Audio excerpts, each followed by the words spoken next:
We are in my craft room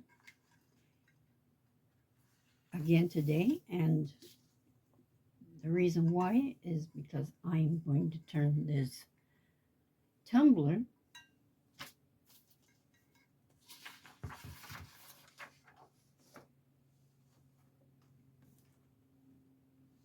into a work of art. Yeah, right.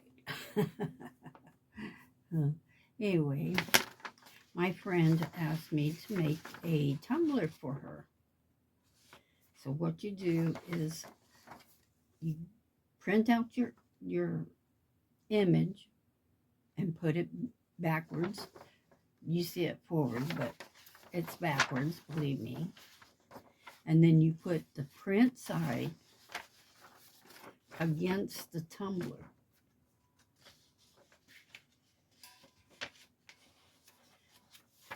And you make sure that the top of your design is at the top where it's opened.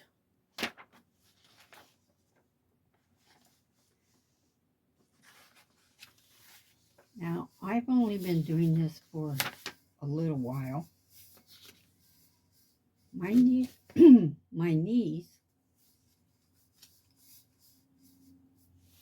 had bought me this machine and said, Janet, you need to get into this. You need to do this. I'm going, I don't know how to do it. So she bought me this machine and she gave me some tumblers to practice on. She set up my machine so I don't have to do anything. So glad she did that for me.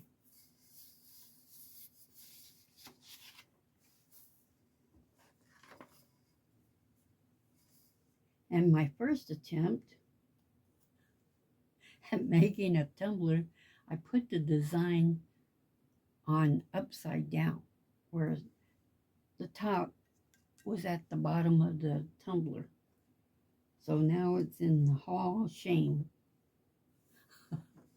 in my bedroom. In an earlier video, I showed it to you. Anyway, my friend did not want her name printed on this. So,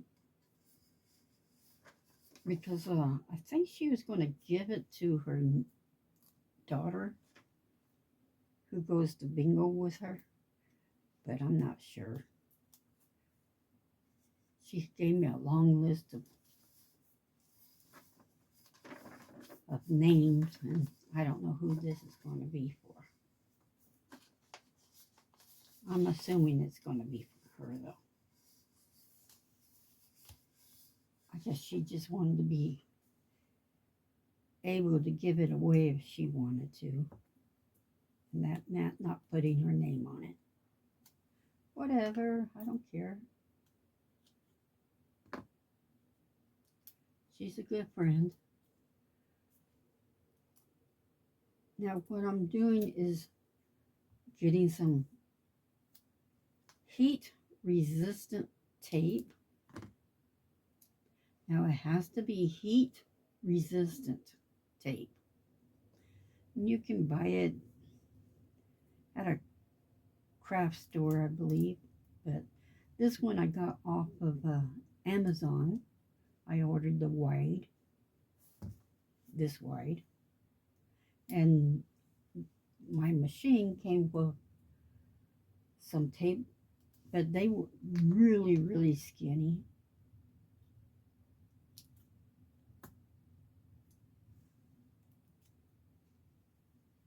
Right now, I'm just cutting some pieces off just to hold the paper in place for right now.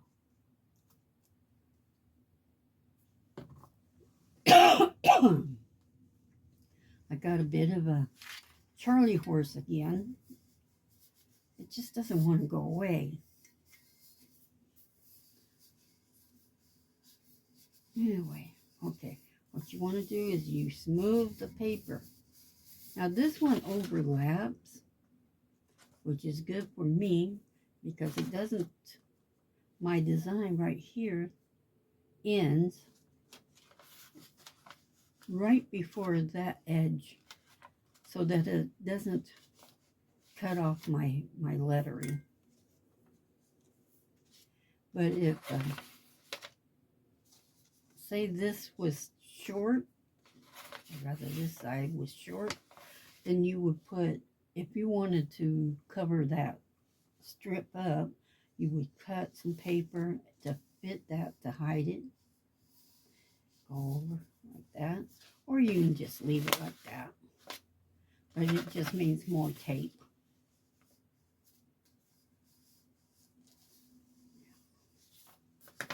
Oops. I'm trying to get it tight around there.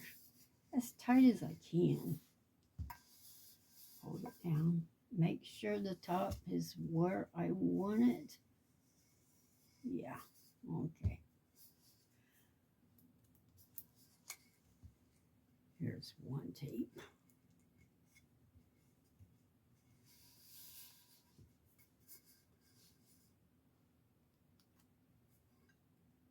Here's two tapes. And here's 3 tapes. There, I got 3 tapes right there. Now that's, like I said, it's just to hold it down, make sure that it's tight on there.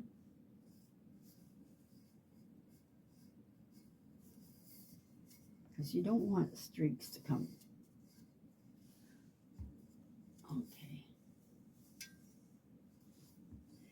Now you gotta put tape around the edges up here. Make sure you get the edge of the paper and you press up, not down, up and out. Same way with this on the bottom. You have to cover that little edge, right, paper edge right there. Up, smooth it up, up, and over. It doesn't matter. Now the tape, when you smooth it up over here, will go inside. It comes out really easy and plain.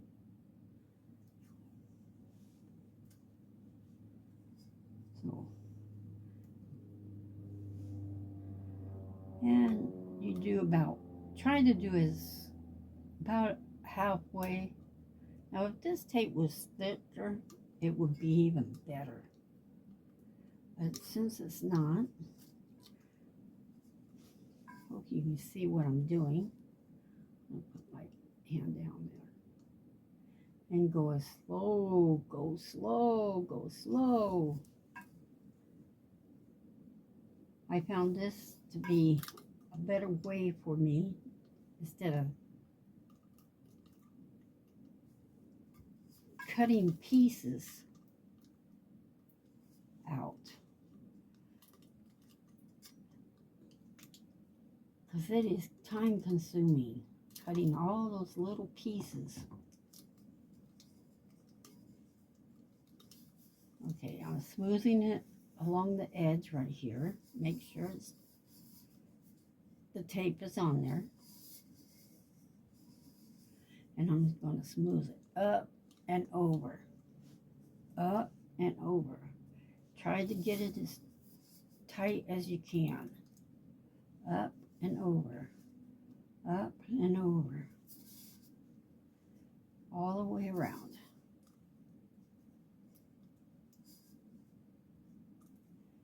There we go.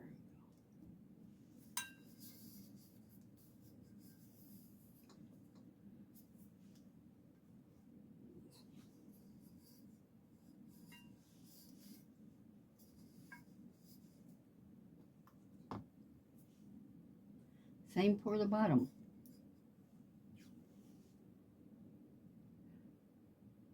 About halfway on the paper.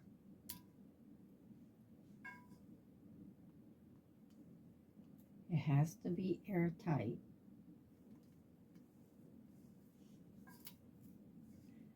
But peels off real easy like that.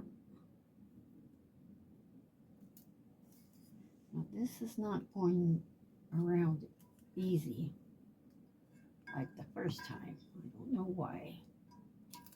So I'm going to cut that little piece. There we go. Make sure it's on there before I continue.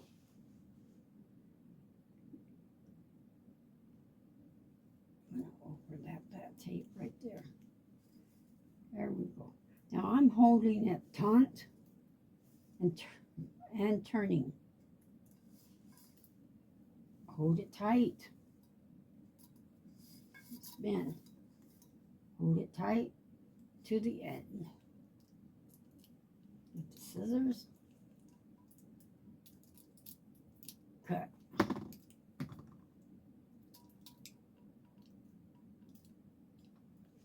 Now, up and over, up and over. Every piece, every piece.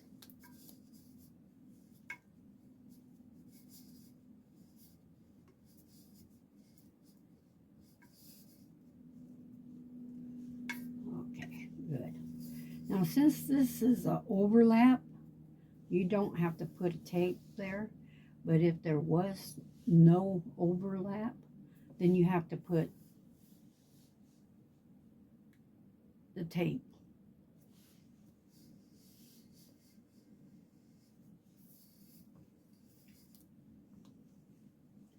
I'm going to get this out of the way and this out of the way. Here's a little piece. Put that on there. I'm going to turn my machine on.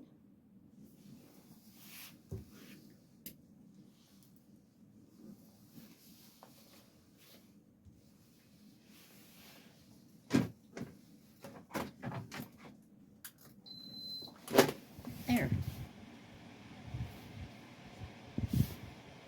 Wait for that to get hot.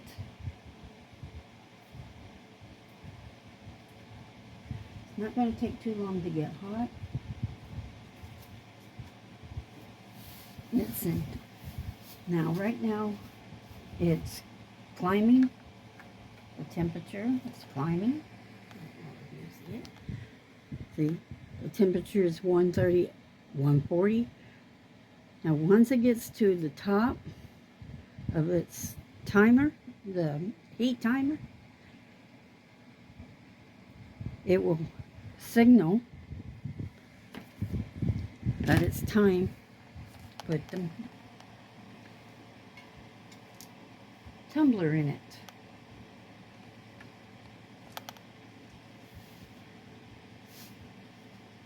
It's up to 200.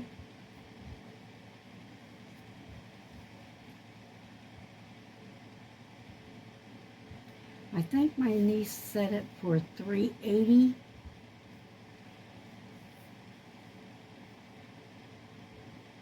And it takes 45 seconds to get the image onto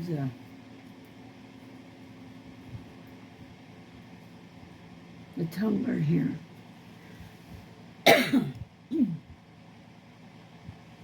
It's giving off a smell that I don't like.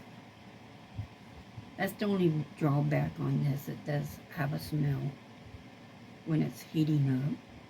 Now I got these silicone pads down on my tabletop so that the heat from the bottom doesn't seep onto tabletop, because I got it covered also with plastic, because before I got this I was doing other crafts on this table, so that's the reason why. Now it's up to 345. Now you get some heat resistant gloves. My niece gave these to me. A very generous niece.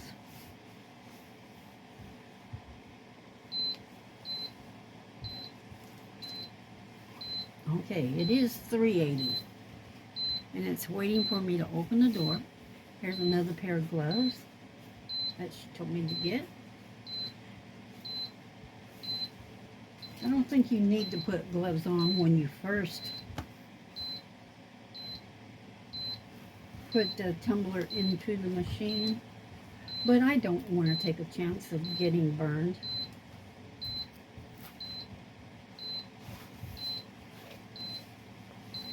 Okay, now I'm going to hold it down and open it. Slide this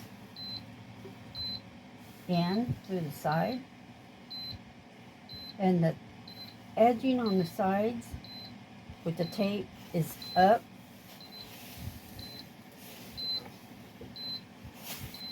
Close it and it locks. Now, the timer is now 34. 30. So that is going down. Now it will beep again to let me know it's time to take it out. I am so glad I got this.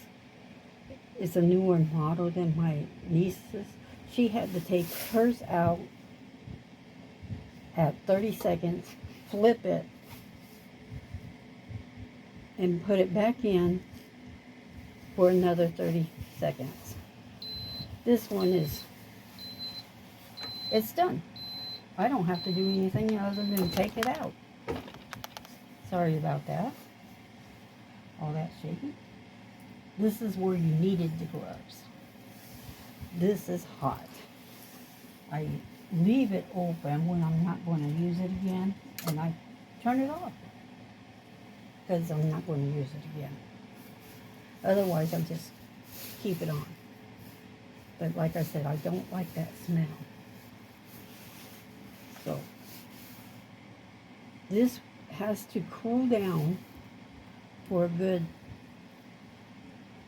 5 to 10 minutes before I can handle it bare hands. And I will be right back and show you what it looks like.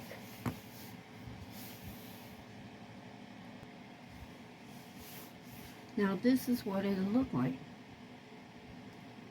when it's done. Thank you for watching. Like and subscribe. I'm sorry, I have a speech problem, so that's why I slur some of my words. I apologize if my speech doesn't get that clear. Anyway, thank you for watching. I hope you come back. Thank you. Bye-bye.